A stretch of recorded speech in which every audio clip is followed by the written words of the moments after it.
My wife wants everything her way, and I'm not playing that game anymore. That's what we're talking about here today on the C Note Show. I found this painting of 42 cats. The title of this painting is My Wife's Lovers, and it says, potentially conceived by her husband, the title, My Wife's Lovers of These 42 Cats of American Millionaire Kate Johnson. Another way is this is from American Gothic, right? They look like they're having a grand old time, not only in the painting, but in the picture.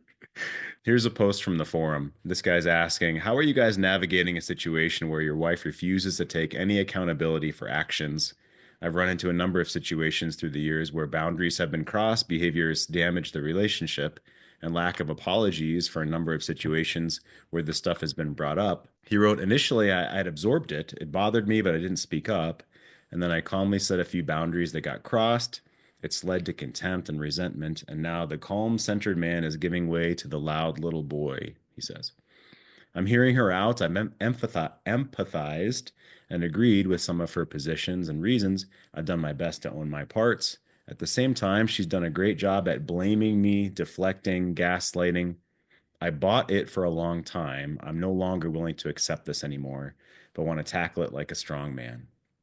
I'd love some feedback, he wrote, on how I can handle the situation and lead my relationship so that this type of thing is worked through in a healthy manner. So, Cynthia, what are you initially seeing here about this idea of she's blaming me, she's deflecting, that she wants it her way? It doesn't seem as though she's willing to own her part to take accountability.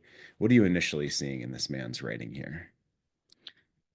Well, I really tuned into initially, I absorbed it. And I think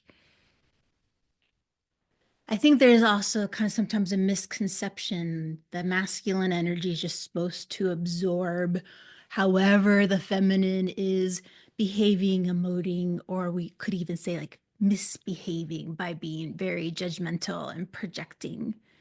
And I appreciate that he's moving out of I just have to absorb and take on things that she's lacking in, things that she's struggling in herself, and that there's actually something he's going to do to lead through that. And even if she's not willing to get on the bandwagon of what he's leading, really appreciate his energy of the leading of masculinity through a feminine storm that's not very in tune, a feminine storm that's kind of out of whack. Hmm.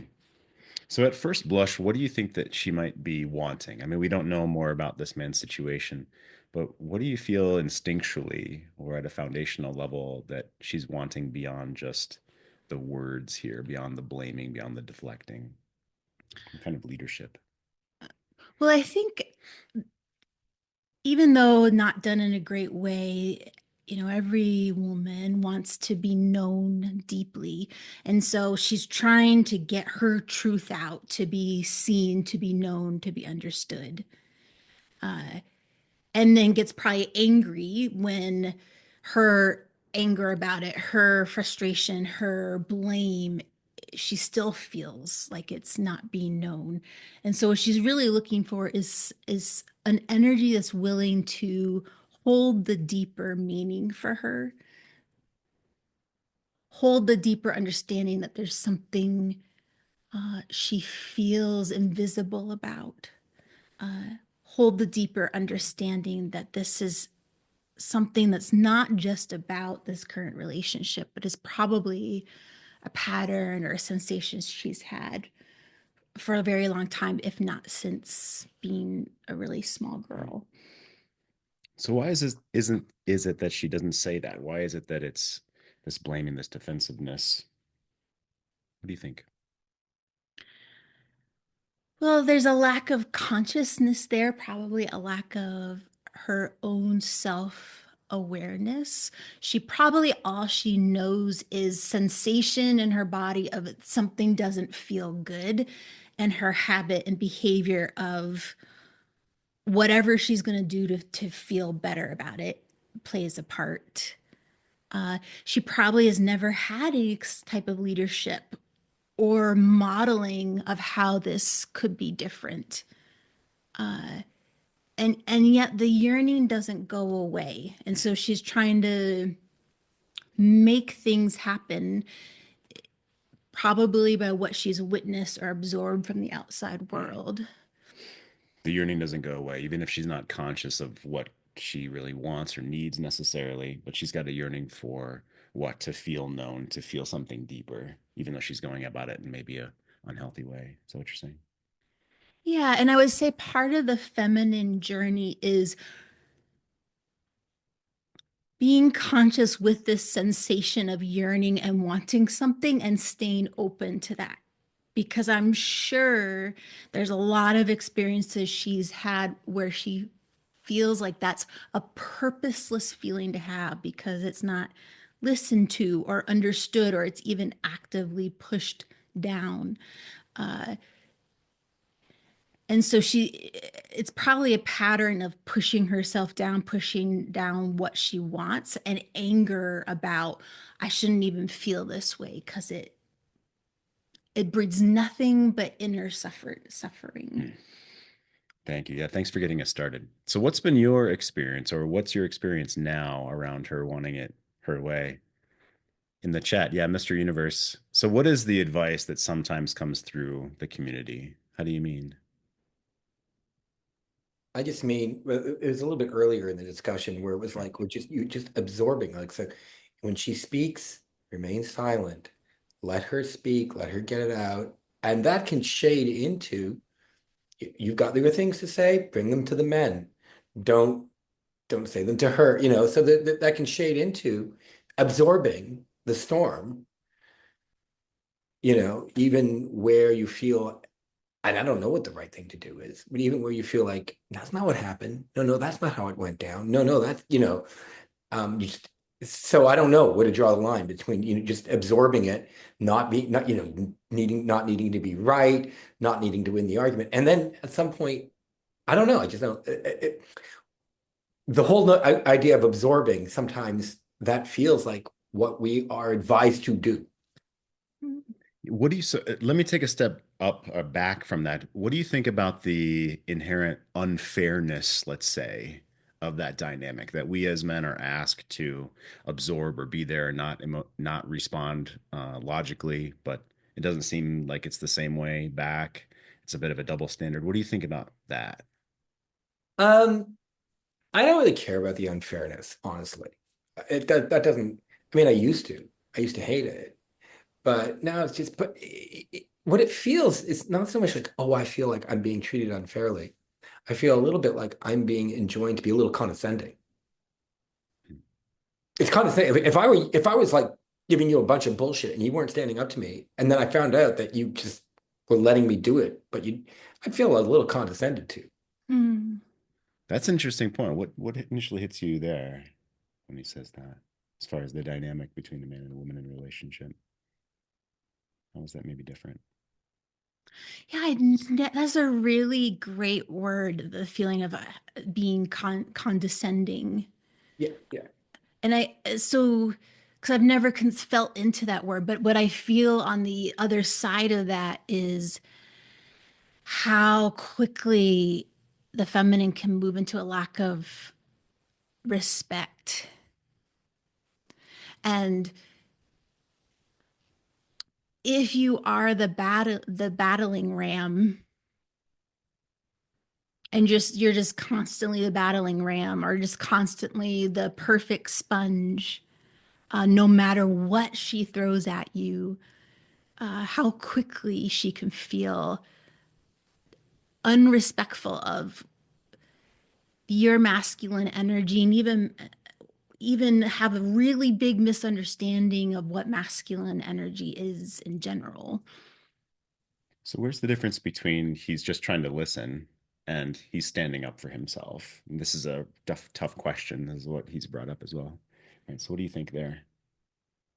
Oh, that's a great question. It makes me think of the like common phrase of the line in the sand. And when I feel in a man, like when the masculine's receiving my like feminine ups and downs, and I don't know even know where I am right now, and he there's like an open-heartedness of just, oh, I observe the painting no matter how messy it is in front of me, that feels really seen and heard and received. However, if there's a pattern of constantly accusing, of constantly pointing out your faults, of making you wrong, she won't feel that you have a line in the sand for that. And it almost can become an addiction of just dump, dump, dump, and never feeling where your, I want to say backbone, but what I really mean is like your pillar of strength is. Hmm. Yeah, I think there needs to be a line in the sand somewhere. I think that's a big piece of this. If no man has a line in the sand at any point, then if she just continues to push or blame or deflect or gaslight, as this writer was saying, this poster was saying, and we don't have a line in the sand, then we just feel like we're getting stomped on, and she that's the dynamic that loses respect, and she keeps pressing and she's wanting, yeah, please. It gets it gets tricky because even if you have a line in the sand, given the state of mind that she might be in while you're having this interaction, stating it or drawing it or whatever is going to be ineffective anyway. It's just going to like she's not ready to receive it, so to speak. You know, I and mean, it maybe can happen that. with any interaction with another man, with another person. It doesn't have to be your woman, where the other person is in such a state of amygdala hijack Mhm. that you know you can't. You just I I mean, don't that's true. That's true. And there's also, so the way I teach this is if your child is going to run into a busy street and get hit by a car, you know. just grab the child and pull them out of the street. There's no discussion, there's no request, there's no teaching. You just okay. Now, your woman isn't a child, obviously, but if she's coming at you with a knife and about to stab you, you're going to stop her. So there is a line, obviously, where words you just don't need to explain. Now, if she's there, I call it a shark attack. And some of the men I work with, where the woman will just absolutely verbally eviscerate, like just go for the absolute throat, right? Verbally. And I call that a shark attack. And that's part of what you're saying is she's so lost herself. Now, there is a point when you say like, "Hey, we're not doing that," or where you jump in and cut her. Now, that's not common. It's not common where she's actually just going for the throat, but there is a line. And the point is there is a line when you just interrupt and stop what's happening in whatever ways is best possible, and you cross that bridge as best you can. And then there's other times when she might say, I feel so disrespected and terrible that you didn't take the trash out yesterday. And what's life worth? And why even do? And it's just about something that's rather minor, but she's being emotional, and that's fine. And you think about it, and then she might say, you don't care about me at all. And it's something that's patently against, let's say, your values or the man that you believe you're being. And so in the moment, you might listen, you would listen, you'd say, that sounds horrible. Come over here, give me a hug. And whether she gives you a hug or not, then the next day or 2 days later, you might bring this up. Hey, I was thinking about what happened 2 days ago, and I'd like to talk about this. When you said such and such, I don't care about you or care about a relationship. I think that's, first of all, really painful because I do absolutely. And so you talk about it another time. And there's art to this, there's skill involved with this. But yeah, if she's coming at you with a knife, you stop what's happening. If she's calling you names and just verbally attacking you, you stop what's happening. And why do we even get to that point is a different conversation. But certainly, yeah. So do you have thoughts there? I mean, obviously, and you've made this point in other environments where if you just walk away. You can. You're free to just say, "Look, this isn't working for me." Words I got from you, and just walk away. And I have done that in the past. Right. Yeah, exactly. So the point being then you have a line in the sand where you take certain action. And so let's pause there. Is Cynthia, is that kind of that was good. I appreciate it, Mr. Universe. I don't know why I saluted you, but it feels so. uh so Cynthia, is that a bit of what you mean by, or what we're talking about, of there needs to be a line in the sand at some point where the man stands up for himself in his best way possible. Is that what garners respect on some level, on an instinctual level? Is that approaching what you were attempting to say? Yeah, and I would even say she can react to this in different ways, but women are, they're in the spider web of how they are affecting you, how you are affecting her. And there's, even though she might say she wants space, she really is sourcing herself in where the strings of energy are tying you to her and vice versa.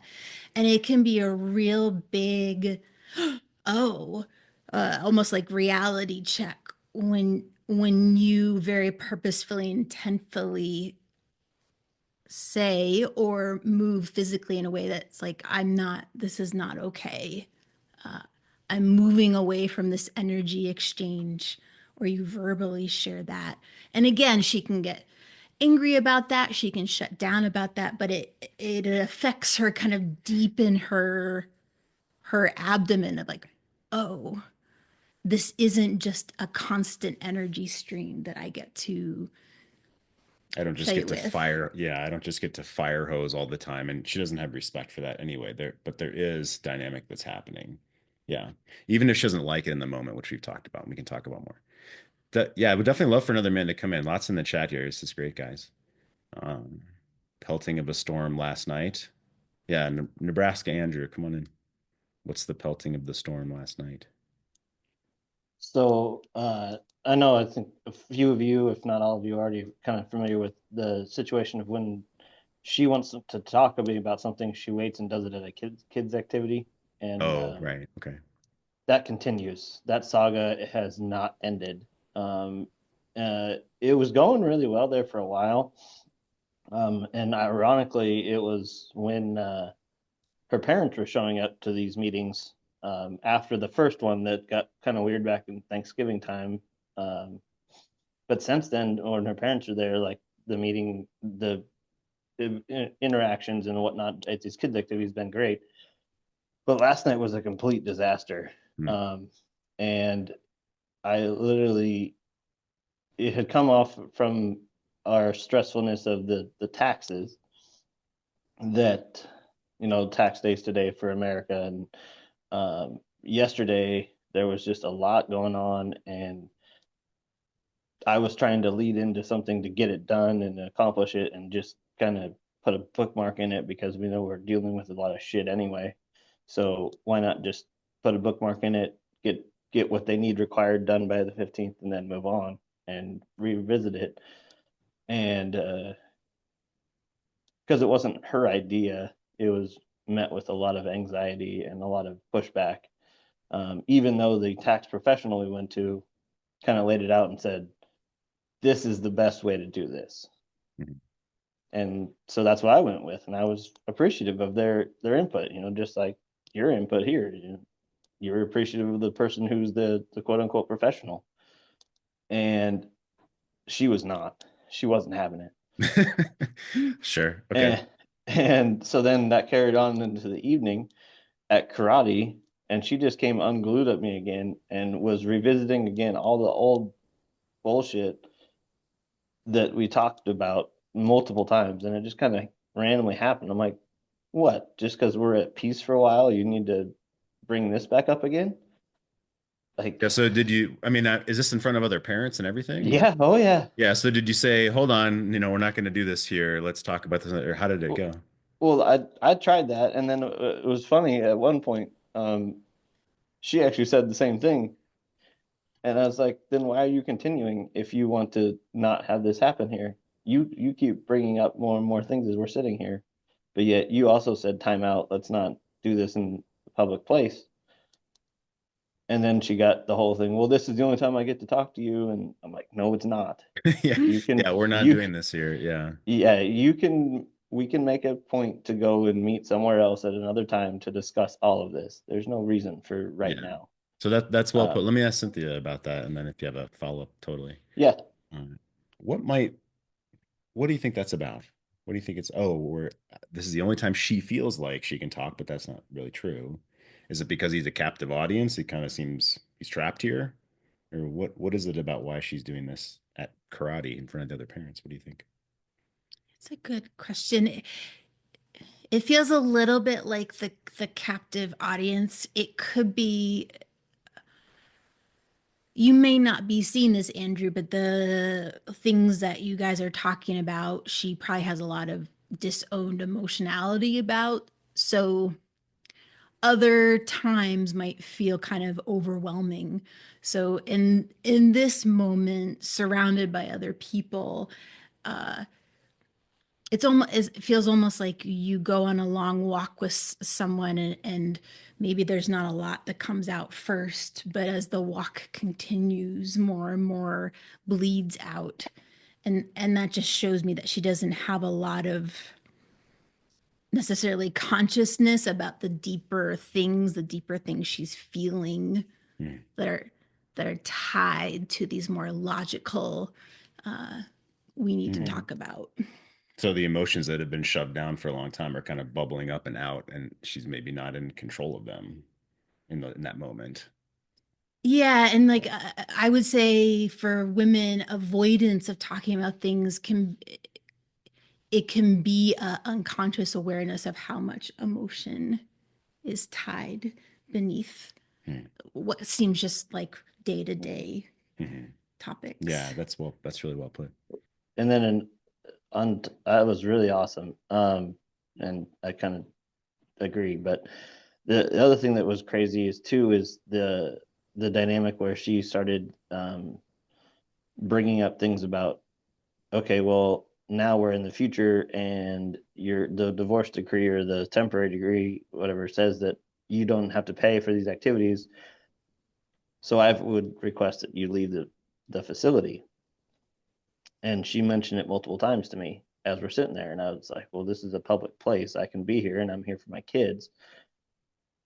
Well, along with that, she told me, well, I told the kids that part of the reason why you don't come as often, or part of the reason things are going to go the way they are, is because you refuse to pay for the activities and don't want them in it. Wow. Ouch, dude. Yeah. And she said that in front of everyone at this place. And I'm sitting there going, wow, that's wow, okay. So that's where we're at. Right. And um, that was really wild. And again, I'm like, well, why are we, excuse me, why are we penting this up to this point and not just finding a time to talk about it like we did when we talked about the initial decree that came out? You know, her and I had met and talked about it. Why not do that every so often?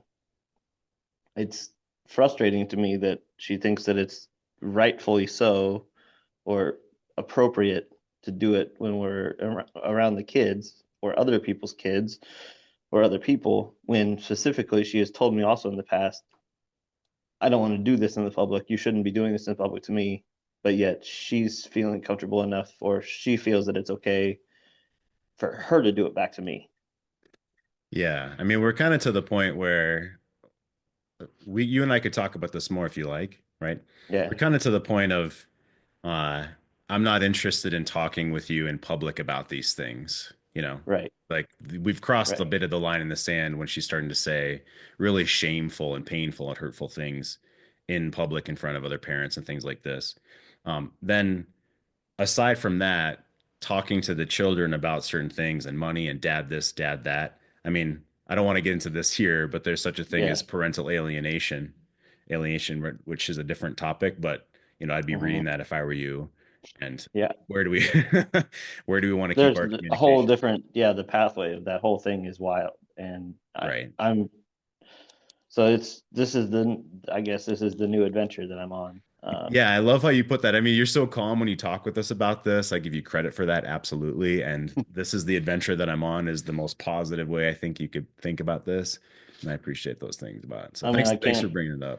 yeah, I mean, it's difficult, or, as you know, it's been difficult for me to pass to stomach this kind of stuff and swallow it. And Now it's more just, okay, I guess this is where we're at. Yeah, I so love that about you and every man that's here is when you've done this work, you face these such incredibly tough situations in a way that's more grounded than you would have ever expected. And that's what I'm seeing as Mhm. you're telling this story, Andrew. I appreciate that.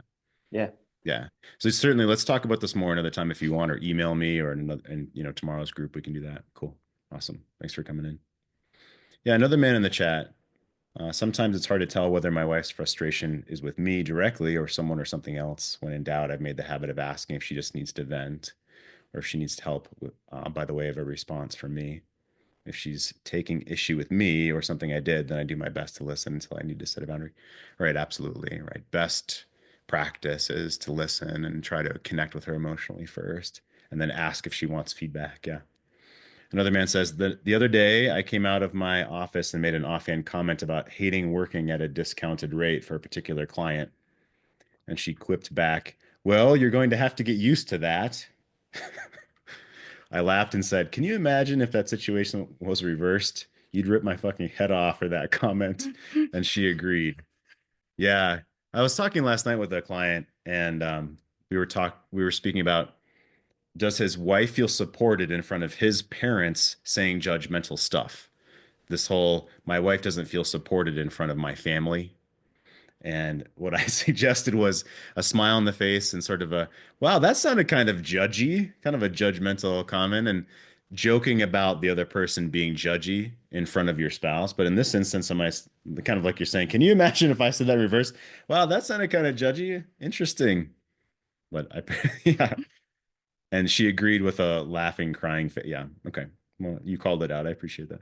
Another man, I've heard you refer to a situation where she has demoted herself from being your wife.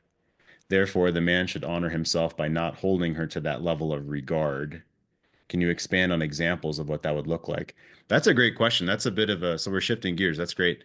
Can you come on and talk with us, Jeff, about a situation where maybe she has demoted herself, in your opinion? Give us a context, and I'm happy to answer the question. When you've made that point before, Jeff, it really struck me that word demoted because I think it really does support the notion that a marriage, at least a healthy marriage, should be sacred. It should be at the top of the pyramid of your relationships, and there's that interdependence there, or that feeling. And during the course of limbo or kind of an informal separation situation that I'm in, but my wife has set such boundaries as if to say, I'm no longer functioning as your wife. I'm not here to provide companionship, much less affection. Please don't come to me for emotional support or expect it from, or she would expect it from me. And all of that to me just really erodes the value of her functioning as my wife. So I feel like at the current time I need to respect those boundaries, even though I really holding to my values, I continue to try to lead. I take interest in what she's doing. I try to be encouraging and supportive. Uh, I express my accountability in the problems that we're having. But I guess what I'm looking for here is some guidance of what does it look like to step back and accept the fact that she's demoted herself as your wife, and how do you treat her different than when you're still in a daily cohabiting situation? Yeah, that's a great question. So use the word regard, and I would say even a stranger or just an acquaintance or a colleague or a friend, you're going to have a certain level of regard for them as a human, respect for them as a person, regardless of whether they agree with you or not. So that's what we call regard. Hold someone in high regard. You're going to have compassion for them, open your heart to the situation. Then there's, well, what type of relationship do I have or do I want to have with this person? If they're a stranger versus a colleague versus a friend versus your wife, there's different appropriate levels of relationship with that person.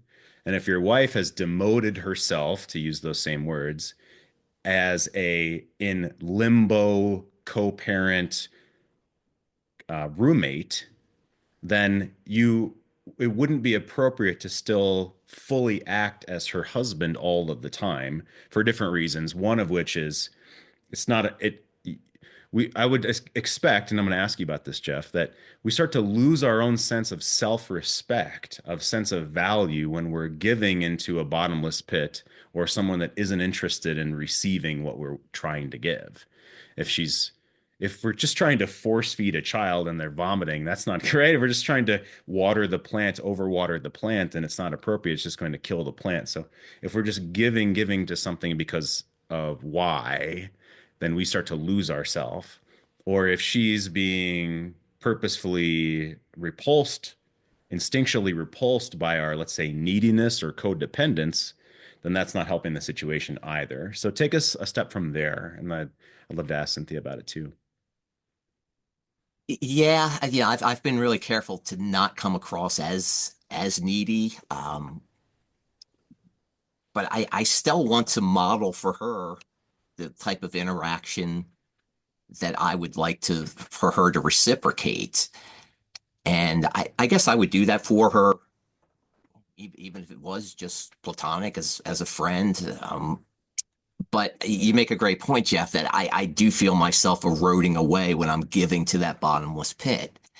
And I think consistent with today's topic, it's clearly a case that I would frame as having her cake and eating it too, in that she doesn't want to give as a wife, but she still wants to receive Hmm. the benefits of being married. And that's causing a lot of resentment for me right now. Yeah, absolutely. So I'll ask Cynthia about that here in a second. For you, for us as a man or the person that is trying to give more than the other person desires, there's when we stop giving fully as a husband, when we see ourselves as maybe no longer in a husband-wife dynamic because she's demoted herself, there's tremendous grief there. There's tremendous pain. There's also no longer the value and the validation of feeling like we can give and receive in a relationship.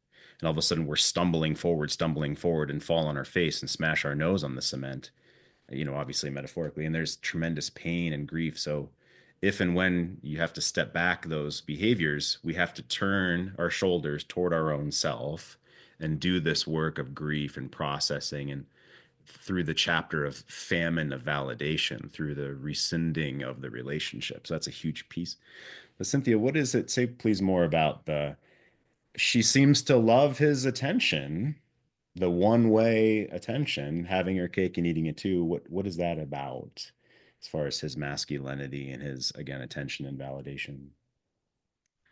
Yeah, that's an unawareness on her part that she isn't just entitled to stand back and look at the buffet table of your your masculine energy and then pick and choose what dishes that she wants and what she doesn't. And I would say there's a very big instinctual part there at play.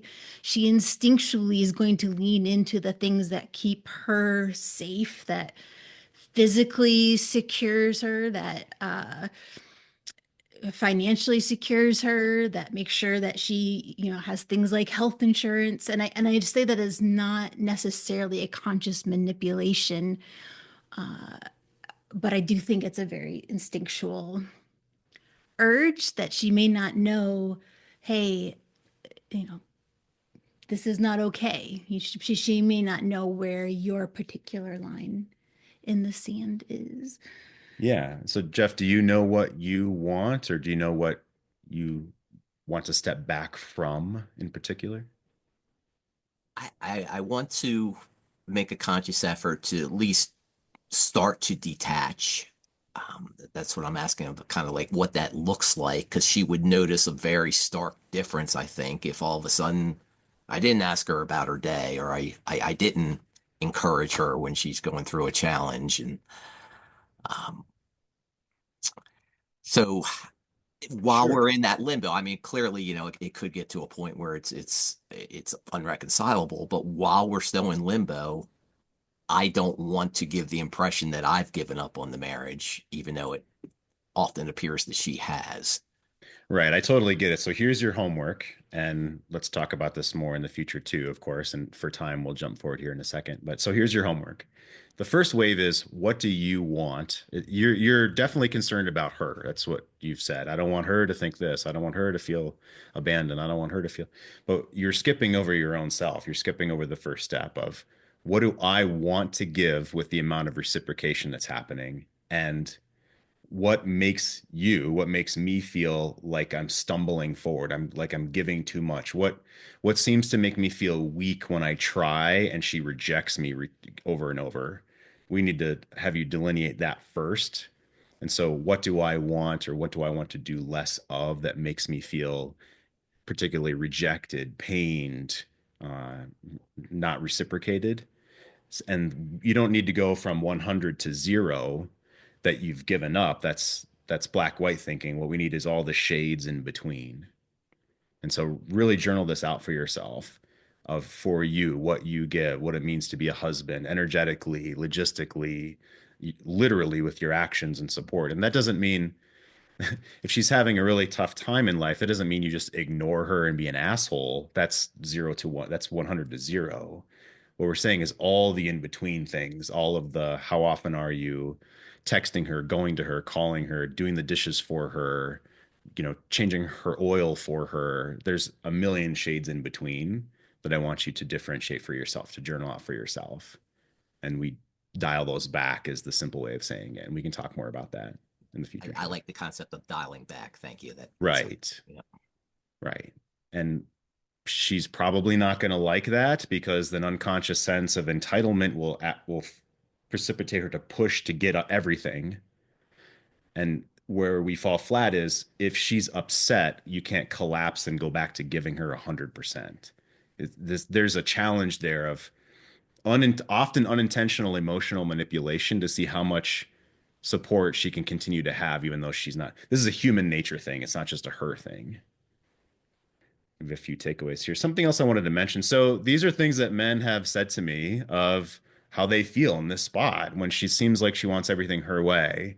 He feels like his needs or opinions don't matter. He feels controlled or micromanaged. He feels frustrated by a lack of compromise. These are things we talk about every day, every week on these calls, right? If she has a desire to have things her way, it could stem from lots of things, psychological factors, including insecurities, need for control, fear of intimacy, right? Communication styles. By the way, if you're watching this on YouTube, you can always go back and pause this, or we can talk more about this if you're here live. Certainly email me, let me know. What's really disappointing is the first page of Google. When I Googled wife wants everything her way, here's a few of the responses on the front page, which are kind of bullshit. Now I wanted to call out, and we'll maybe have to talk about this more another time because we're almost out of time today. The walkaway wife syndrome revisited. It says, women leave marriages when men are emotionally withdrawn, but why do men seem so checked out? Like, that's the only reason that women leave marriages, is because it's his fault. And it's because men are checked out. I mean, that seems pretty unfair.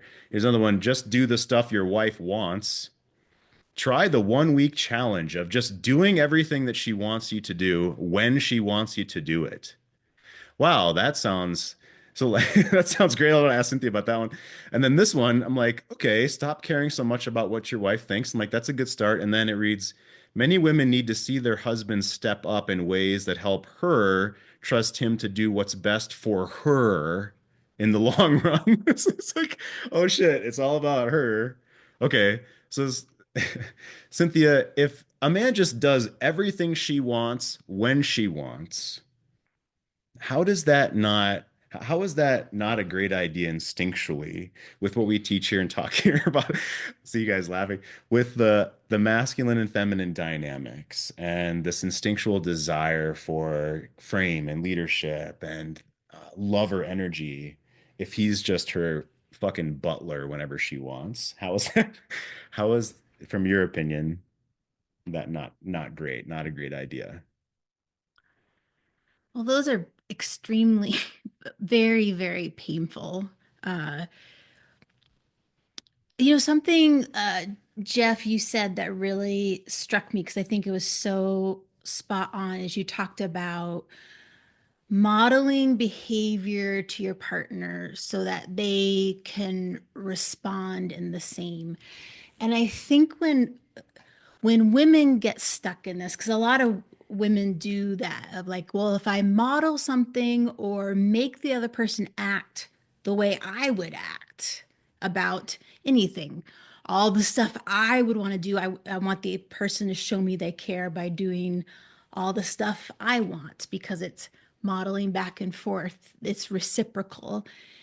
It is such a killer of polarity, is such a killer of attraction because it's basically playing the game of women. I model, so you do the same to me.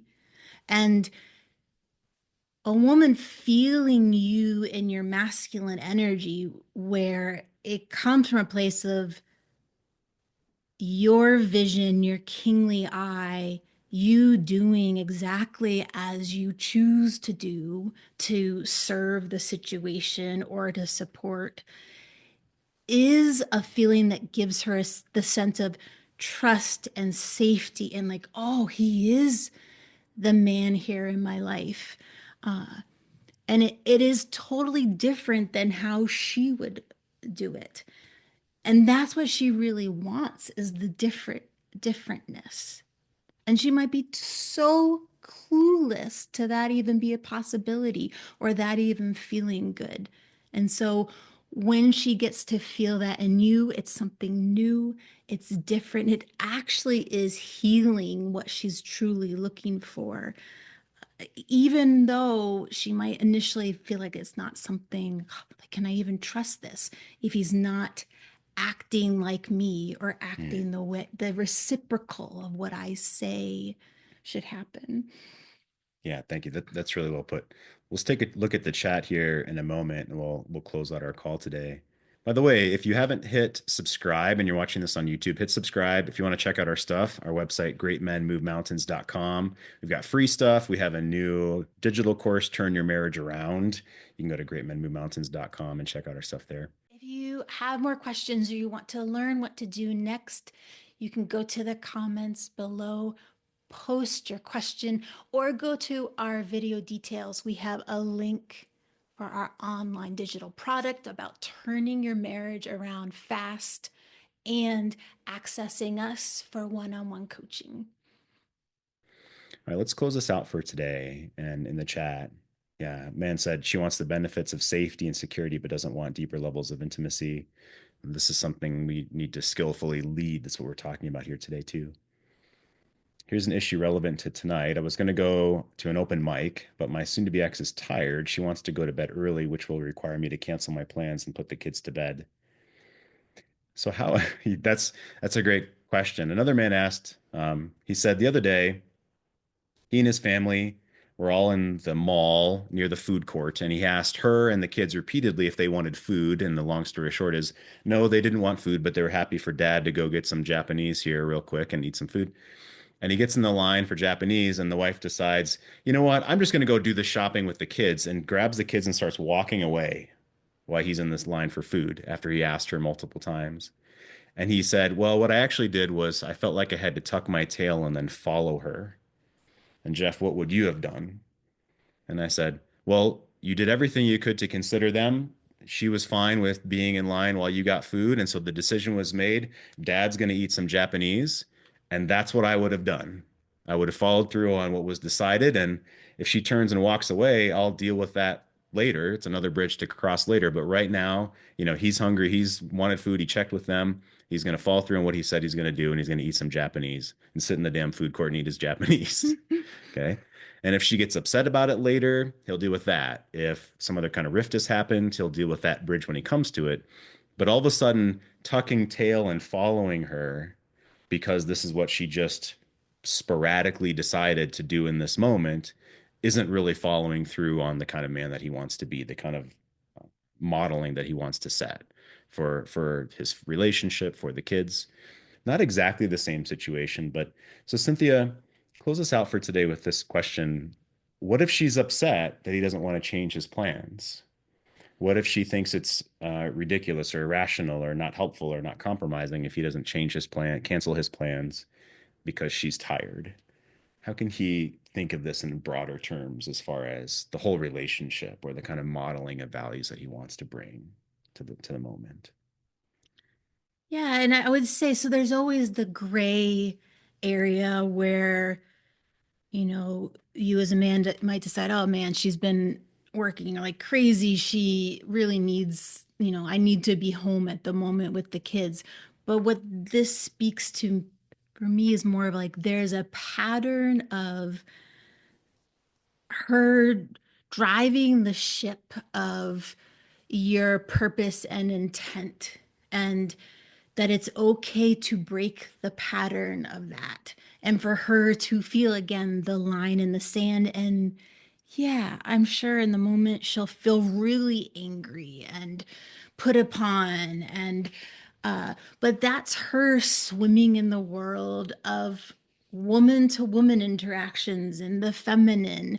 And it's really important for her to feel the true essence of the heart centered, solid masculine who's got it, got her, got the situation, but is not the kite at the end of the string to whatever wind uh, she's choosing to blow. Because and instinctually, being the kite at the end of the string is not the warrior that she then believes in when, evolutionarily warring tribes are running around outside. Yeah, that's really well put. Awesome. Appreciate it. Great to see you guys. Love your questions. Email us if you want to ask in between, and we'll see you next week. Thanks, Cynthia. Good to see you guys. Bye, guys.